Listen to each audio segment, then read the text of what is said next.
भारत को वैश्विक manufacturing hub बनाने के उद्देश्य से साल 2014 में शुरू हुआ मेक इन इंडिया अभियान अब नई ऊंचाइयों तक पहुंच रहा है। मोबाइल फोन, इलेक्ट्रॉनिक्स, ऑटोमोबाइल, रक्षा उत्पादन और सेमीकंडक्टर जैसे क्षेत्रों में भारत तेजी से अपना उत्पादन बढ़ा रहा है।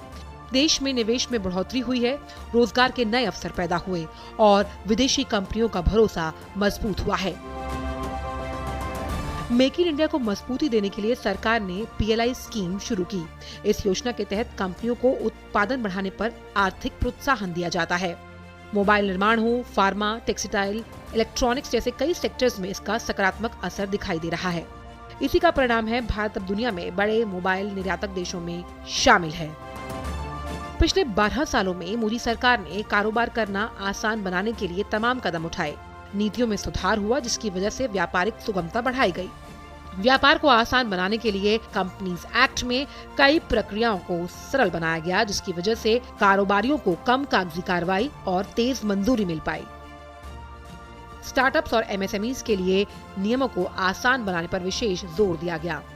इन ठोस कदमों का परिणाम ये रहा कि भारत का कारोबारी इकोसिस्टम मजबूत हुआ और रजिस्टर्ड कंपनियों की संख्या में 27% का इजाफा हुआ है। देश की बैंकिंग व्यवस्था को मजबूत करने और फंसे हुए कर्ज की समस्या से निपटने के लिए लागू किया गया IBC यानी insolvency and bankruptcy code.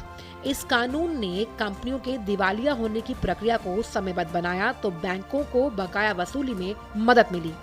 IBC ने भारत की क्रेडिट संस्कृति को मजबूत किया, साथ ही साथ कंपनियों पर वित्तीय अनुशासन का दबाव भी बढ़ गया। कर व्यवस्था को सरल बनाने के लिए कई बड़े कदम उठाए गए। कॉर्पोरेट टैक्स दरों में कमी, फेसलेस असेसमेंट और डिजिटल टैक्स सिस्टम ने कारोबारियों के लिए प्रक्रिया आसान बनाई। GST लागू होने के बाद वन नेशन वन टैक्स व्यवस्था मिली, जिससे टैक्स स्ट्रक्चर मजबूत हुआ और राज्यों के प्रति व्यापार को गति मिली। नए GST सुधारों ने कर स्लैब को सरल बनाया, साथ ही मूल्य को प्रतिस्पर्धी बेहतर बनाते हुए व्यवसाय में सुगमता की बढ़ोतरी हुई है। नए सुधारों की वजह से जो रजिस्टर्ड टैक्स पेयर्स हैं, उनकी संख्या में भी इजाफा हुआ। 2025 तक 1.5 करोड़ से अधिक रजिस्टर्ड टैक्स पेयर्स हैं, जिसकी वजह से व्यवसाय संचालन और आसान हुआ। ई-वे बिल वॉल्यूम में भी सालाना तौर पर 21% का इजाफा हुआ है।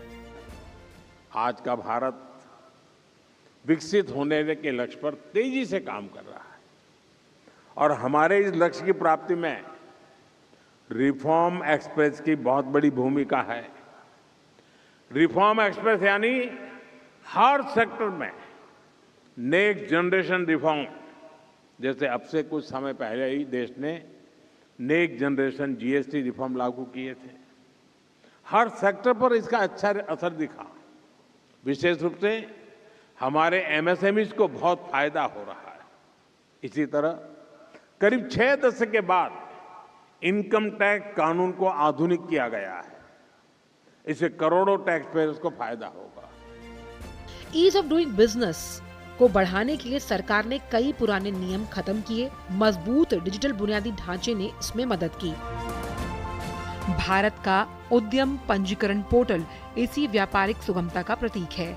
इसके साथ ही इंटेलेक्चुअल प्रॉपर्टी यानी बौद्धिक संपदा अधिकारों में भी कई सुधार किए गए। पेटेंट और ट्रेडमार्क रजिस्ट्रेशन की प्रक्रिया तेज हुई, जिसकी वजह से स्टार्टअप्स को इनोवेशन के लिहाज से बढ़ावा मिला।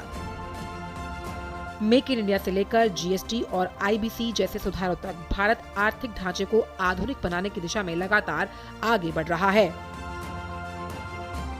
सरकार का लक्ष्य भारत को सिर्फ बड़ा बाजार ही नहीं, बल्कि वैश्विक उत्पादन और निवेश का प्रमुख केंद्र बनाना भी है।